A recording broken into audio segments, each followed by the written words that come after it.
Alex, right down here to your left. How are you? Good, how are you? Very good, very good. Yeah, you seem to just be in such a good place mentally going this week. I know there was, a lot of questions last time, but do you feel like that's kind of a distant memory at this point? Oh, yeah, it is. Play on, move on. You know what I mean? It's like you can't win them all. You know what I mean?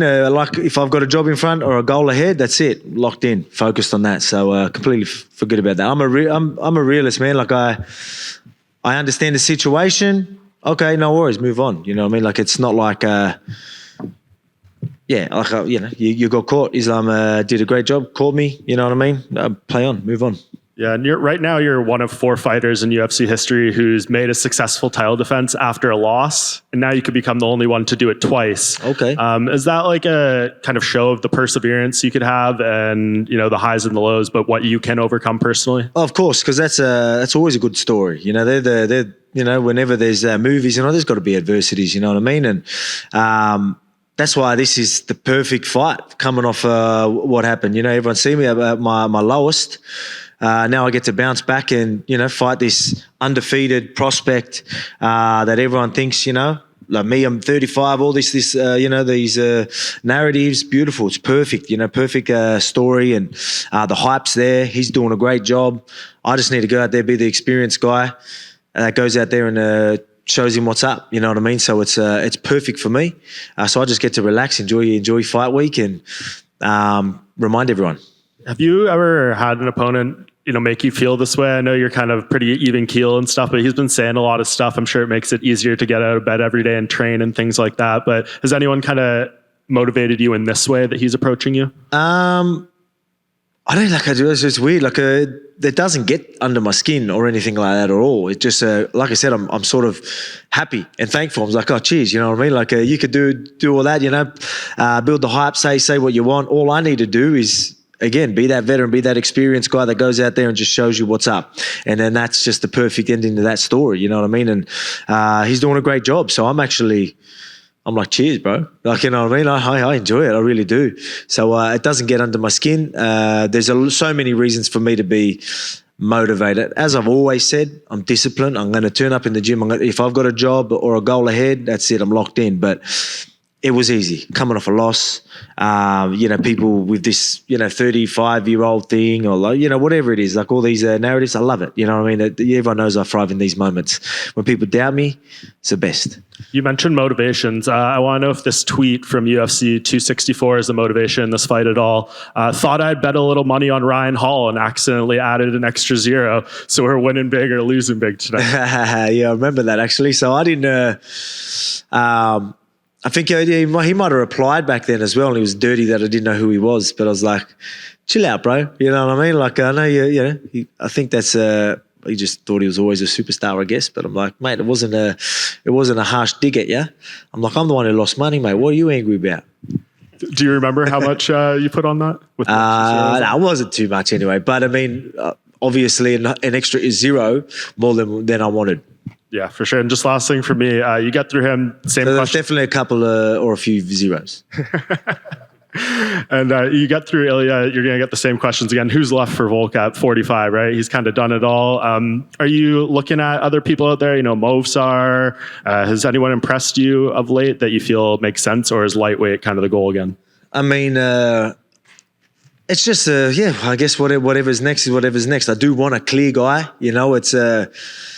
After I take Ilia's 0, I mean, taking someone else's 0s, that might be the trend after that. We'll see. But, I'm confident I'll take out anyone. So whoever it is, bring it on. But, yeah, I guess it's not too clear right now. So we'll see what's next. Yeah, and actually just one more. You talked last time at the media day about the EA cover curse. It obviously didn't go your way. How do you feel about coming into that one? Do you feel like it's still a thing that you need to overcome? Man, I don't look at obviously all these things. It's funny. Like I'll play into them. I'll like muck around with them and that. But I look at the facts and what really happens. You know what I mean? Like I don't think a UFC cover.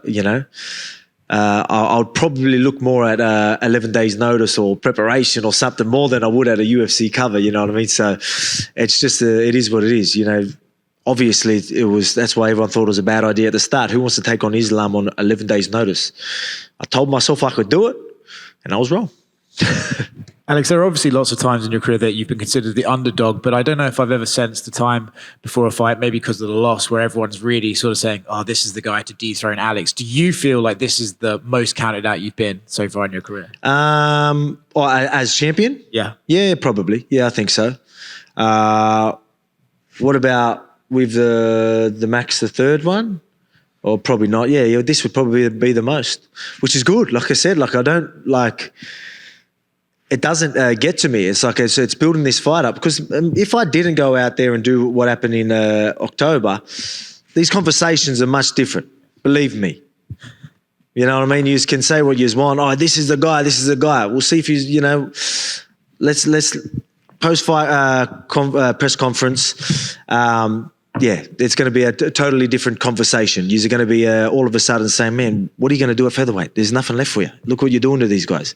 So that's how I'm looking at this fight. Again, I prepared properly.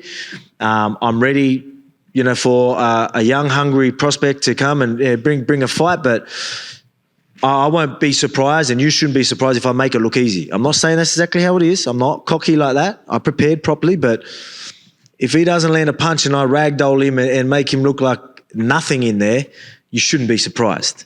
And I guarantee you, even though all this talk, post-fight press conference, you're just sitting there saying like, oh yeah, he didn't stand a chance. And the tone is going to be totally different. Yeah. But I'm glad it's not, because I want the hype. So keep saying all that stuff. You're saying the right stuff anyway. He was actually here a while ago, and he was breaking down your skills, and he was saying that, he's seen it before. You throw kicks, you follow up punches, and you try and push them to the cage, and that's all you have. I don't know if you look at, you're obviously considered a very cerebral fighter who can break things down meticulously. Do you think he is that, or do you think he's almost a bit more raw and sort of brute strength, and it isn't actually that sort of as thought out as you? Well, him just saying that, like he doesn't know the details, like, you know what I mean? Then I know for a fact he does not understand the game like me. So for him to just think that I'm just kicking, like, and doesn't understand timing, the distance, there's so many different layers there. Like, if you don't understand that, mate, I'm going to mop the floor with you this weekend. So hopefully that's just all talk. Otherwise, it's going to be a walk in the park for me. He's one of these young guys, right, who has that sort of bravado and stuff like that. Do you think that could potentially work against him, right? If he's already calling himself champion, do you think he could go in there almost having thought he's done it before he's done it, if you know what I mean? Yeah, look, man, he's probably just playing the game. He's probably just doing a great job. Good on him. Like I said, I appreciate it. But, yeah, I mean, like the good thing is hype. He's doing all that, like, but it can bite you in the ass, mate. Like, you know what I mean? Like, could you imagine what it's going to be like? Once I get my hand raised, I'm wearing that belt, and like, because, playing the whole superstar thing, and like, oh yeah, I'm going to do this, Conor McGregor, no top guys are going to, just all this sort of stuff, and you go out there and, mate, everyone's going to completely forget about you, man. It's going to hurt. That's going to hurt him a lot. How does he bounce back from that? Yeah, but I mean, like, I think he's just here playing the game. He's probably clever. He's smart, like he's just playing the game. He's probably preparing properly, knowing that, all right, I know I'm talking a lot. This can go really good or can go really bad. But, yeah, I think he's just playing the game well. Last one from me. I saw you had a truce with Henry Cejudo. Curious if it was fun to get back with him after some of the things he said, you said. Was it cool to put it? Well, yeah. Well, I mean, obviously, I had that conversation with you. I'm just like, if he did do that, like, I still don't know. Like, look, I'm an easy go on guy, you know what I mean? Like, but like I said, for that to happen, to do it on camera, like, that's why I was just like, as I said, I was like, man, what the fuck, yeah. But yeah, he reckons it was a prank. After seeing some videos, I was like, oh, I don't know, but yeah. Anyway, we'll see. What do you reckon? Eric went on the MMA Hour and said it wasn't planned. So what wasn't planned? The whole thing that was filmed. He said he didn't know that was going to happen. So, like, yeah, so he wasn't there all camp, and then bit of backlash. Yeah. And slipped the, just don't do it in front of camera, man. Like, you know what I mean? You want to do it, like, if it's things that aren't working out. And then if you did do it, man, just own it as well. Like, yeah, you sort of want to feel bad because he obviously regrets it. But, yeah, anyway. Alex, over here. Back here. Over here. last time at featherweight, the storyline against Yair Rodriguez was, will Volk be able to deal with Yair's unorthodox style and, you know, question mark kicks, all that. So now it's the challenge of a young and hungry, undefeated contender in Ilia Topuria. So where do you rank Ilia Topuria amongst all of the guys you've faced? So other than that, what should I be like? At least with you know, when you were saying this with Yair Rodriguez, you were saying the kicks, the diversity in the kicks, the, you know, the unorthodox style, like all these weapons. You could literally point out all these danger factors because he's shown you that. Now people are just trying to throw up random numbers. So like I don't know, you know what I mean? Like it's just funny. It's like people gonna be like, oh, I need to look at, oh, he's undefeated. You know what I mean? Like, you know, what's a big threat? Maybe he's boxing. People could say boxing. Should I be worried about just a boxing style? I don't know, but you know, and you could probably see in my face, I ain't worried. You know what I mean? Like again, everyone has a puncher's chance, and I'm always aware of that. I think the only way I ever lose in this division is someone catching me. You know what I mean? You know, it's wrong to say lucky punch, but someone catching me, I think that's the only way anyone ever beats me. And that's the case with this one. You know what I mean? Like, he ain't showing me things that are other than some good hands that I need to be worried about.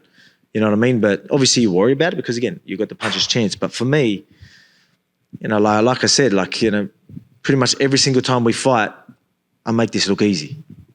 For sure. And so you think so for the people that are counting you out, it's maybe because of the way the last Islam fight went rather than purely based on Ilia's skill? Well, that's what I mean. Everyone's, you know, people keep saying like, oh, this is the guy, but then they keep the facts that they're going off is me coming off a loss. Oh, this guy's undefeated and they're doing this. Not, you know, maybe some people might touch on the boxing, but, you know, if you think just a boxing style is going to be a big threat to me, then maybe we don't know enough. Look, he's got some good counters. He's very well based. He's powerful. I mean, the power is definitely a danger factor there. But, I mean, you need to land these shots. I mean, like, you know, look at Yair Rodriguez, like how much, you know, think of how many times he lands on people. It's not easy to land when I'm aware and I know what's going on, you know, or land completely clean. Obviously, the last one was landed clean. But it's just, yeah, like I said, I'm not saying he's not skillful, but he hasn't proved nothing yet. He's going to have to try and prove something for people to really believe this hype is real. But, I mean, that hype is there. Build up the fight. I'm glad. But there's a good chance all that hype goes away real quickly. What was that? Is that me?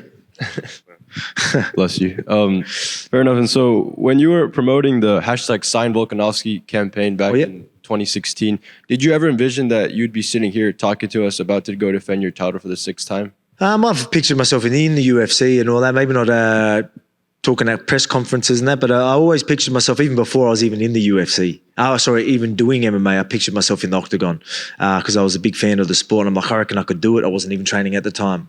So it was something that I always wanted to do. I started training and then, you know, it started being real where I was like, you know, pretty much the #1 guy in Australia that wasn't signed, you know, world champion. Things were going really well. I was like, all right, hurry up, get me in there. Like I just wanted, like, my first few fights in the actual UFC, way less pressure than the fights before I got in the UFC.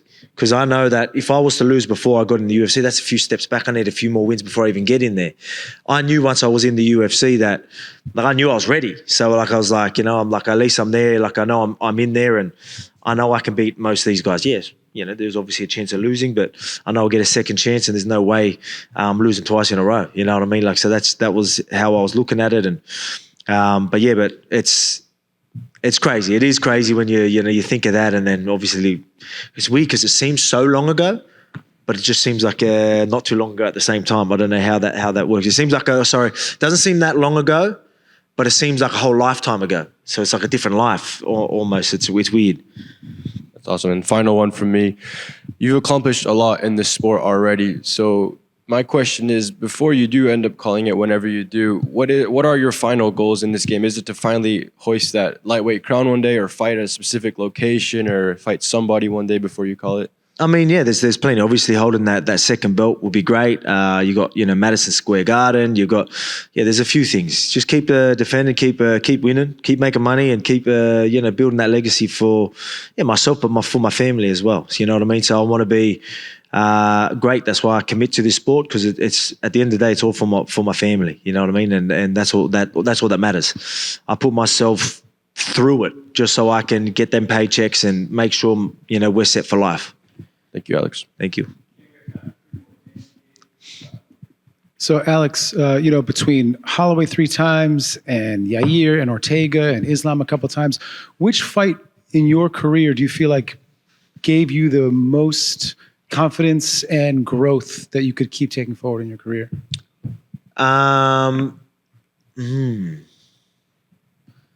I feel like I definitely hit there's a few different ones. You had your Chad Mendes, that was the first legend of the sport, real contender. Then you had obviously Ortega, where a lot mentally changed there, confidence-wise, and that's when I even inside and outside the octagon, a lot happened after that. So that one, and then Max, the third one, obviously going out there and knowing that I had to deal with some doubters and people that were always going to say stuff. It's I need to close that chapter. You know what I mean? So it was good after that one as well. And then I could feel like I could move on. So there's a couple there. And then Volk, I think a lot of the fans just can't stop watching your ad about making fun of being old. First off, great acting. Secondly, can you talk to us, the director, the writers, who brought up all those ideas? It was just beautifully executed. Yeah, so that was a sports bet idea. Obviously, they mentioned, would you be interested in doing it? I'm like, mate, great. Let's do it. That's going to be unreal. And they come up with a lot of it. But, mate, one take, Volk, mate, I'm telling you, all them takes, we finished 3 hours early, did it all in a few hours. Acting was on point. So there might be something there. Do you have a favorite? I enjoy it too. I love it. I absolutely love it. Did you have one of the favorite clips or moments from that commercial personally? Which one? There was a lot of it was gold, really. Which one was fun? I don't know. Yeah, the taxation office one, maybe. That was fun. Yeah. Loved it. The final question, slightly more personal. After your last fight, you talked about dealing with those emotions and those nerves and everything else. I'm wondering, in the months since, and since you talked about it, just some things you may be able to share about how you have, learned to handle some of those emotions in between fights. Yeah, man, I've always dealt with it very good. I've always been, I've always been self-aware, you know what I mean? Very self-aware. I understand what makes me tick. I understand all that. So it's weird because obviously I did touch on in between fights, it gets hard. I said that. You do get uneasy, but I deal with it very well. I find ways, whether it's in the gym learning or teaching or whatever it is, that makes me tick, and I can tick them boxes as long as I'm evolving. But there was just the pressure of obviously trying to be a good dad, sleepless nights with the newborn, coming off surgery. So the pressure just got to me, and I wasn't dealing with things as well as I usually would. And then people just see me after I got knocked out, which I'm glad people still saw that, because it is something that I want people to take serious and understand. So I'm glad people get to see me, and they get to see how I am now and what's going to happen. This is the bounce back. They get to see that, but I'm all good. You know what I mean? I'm very, very good when it comes to that. So usually I'm a rock. I'm the rock of my household. There was just a time where I just wasn't. You know what I mean? And when there's that little bit of extra pressure that all at once, it can get to you, and it can get to anyone. Trust me, the people that reached out, you'd be surprised, or probably not even surprised, because everyone gets uneasy here and there, you know what I mean? But it's just, usually you don't have a camera in your face after you got knocked out while you're there. Thank you very much. Thank you. Hola, hi Volk. Me gustaría saber a nivel mental, después de la última derrota por KO, cómo ha trabajado esta faceta para que no le asalten las dudas una vez dentro de la jaula contra un peleador tan peligroso como puede ser Ilia Topuria. I'd like to know what kind of work was put into the mental aspect of the preparation after going through the experience of a knockout. So what do you do to actually remove any doubt within your mind that that's not going to happen again? man, I'm very calculated. Like I understand what went wrong and play on, move forward. Like I don't look at that as being like anything other than, you know, how I look at that situation. So it was very easy for me to move on. Like, you know, it wasn't like he was just tallying me up everywhere and all this. And, you know, I mean, it was just, that's just how it went. I'm all good with it. You know what I mean? And, you know, I know how I felt in there. And so I understand that. So it's easy for me to move on. See, I don't want to, you know, like no matter how you talk about this, everyone's just going to say excuses and stuff like that. But like, it just didn't feel right in there. I couldn't let the hands go and pay the ultimate price for it, you know, and that's why preparation is key. And like, we all know that. And I've always been a big believer in that. I told myself I could do it, because that's just how my mindset and mentality is, you know what I mean? I thought I'd be more dangerous. I thought I'd let the hands go. I knew I couldn't go a decision. I'm like, I'm going to get this guy. Like, yeah, this is going to be the most dangerous I've ever been. And yet I couldn't even throw a punch. That's how I felt in there. So, again, it's and again, I don't want to sound like I'm taking anything away, because I'm not. He felt that like I was maybe biting on these. He felt my guard was down, so he still did a great job to capitalize on that. So full credit to Islam.